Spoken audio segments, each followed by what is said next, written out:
So మీరు ఇన్ని సినిమాలు చేశారు కదా, మరి ఇన్ని సినిమాల్లో మీరు చేసిన సినిమాలో మీకు నచ్చిన సినిమా ఏంటి సార్ ఒకటి? నేను చేసిన సినిమాలో నాకు బాగా పేరు తెచ్చిపెట్టింది ప్రజెంట్ మన రిలీజ్ అయినటువంటి మ్యాడ్ స్క్వేర్ అండి. మ్యాడ్ స్క్వేర్లో నేను లడ్డూకి మాయ క్యారెక్టర్ చేశాను. అది ఫస్ట్ హాఫ్ అంతా ఉంటుందండి. దాంట్లో మంచి మంచి డైలాగ్స్, చాలా రీచ్ వచ్చింది. ఇప్పుడు ఏదన్నా ఆఫీస్కి వెళ్ళినా కూడా అవునండి మీది చూసామండి, మీది బాగుందండి అని కొంచెం నన్ను రికగ్నైజ్ చేసేటువంటి క్యారెక్టర్ ప్రస్తుతానికి మ్యాడ్ స్క్వేర్ అండి.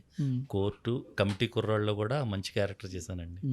అంటే మీకు నచ్చిన సినిమాలో నుంచి ఏమైనా ఒక చిన్న డైలాగ్ మా కోసం? నచ్చిన సినిమాలో డైలాగ్ అంటే సార్, నేను సాచి అని ఒక సినిమా చేసామండి. సాచి అంటే బలగం ఏది రోజైతే రిలీజ్ అయిందో ఈ సాచి అని కూడా రిలీజ్ అయింది ఆ రోజే. ఓకే. ఇది యుఎస్లో ఉంటారండి, వివేక్ పోతిగోని గారు.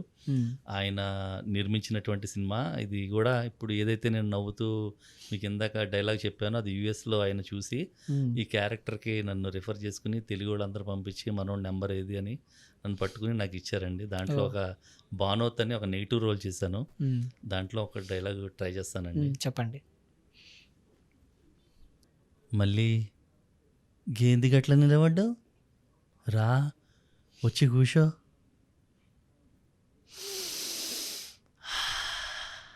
మళ్ళీ మల్లె పూలు ఎక్కున్నావు, మళ్ళీ నువ్వెంత అదృష్టవంతరాలో తెలుసా, మస్తు ఎక్స్పీరియన్స్ పర్సన్ నేను. దా వచ్చి కూర్చో. అమ్మో గీ బీడితా కొంప తగలబడిపోయిందనుకో, ఇద్దరం చచ్చి స్వర్గానికి పోతాం. ఇంకప్పుడు చేసేది ఏముండదు, చెంకి చెంకి బట్టలు వేసుకొని ఇట్లా బొమ్మలు లెక్క ఉండాలి, ఇంకా చేసేది ఏముండదు. దా ఏమే రావా నకరాలా, అట్లా నడుచుకొని వస్తూ ఉంటావు చూడు, నువ్వు మస్తు ఉంటావే. బాబా సూపర్ సూపర్. చూస్తుంటే నేను కూడా ఇన్వాల్వ్ అయిపోయినా మీరు ఆ యాక్టింగ్ చేస్తుంటే. సార్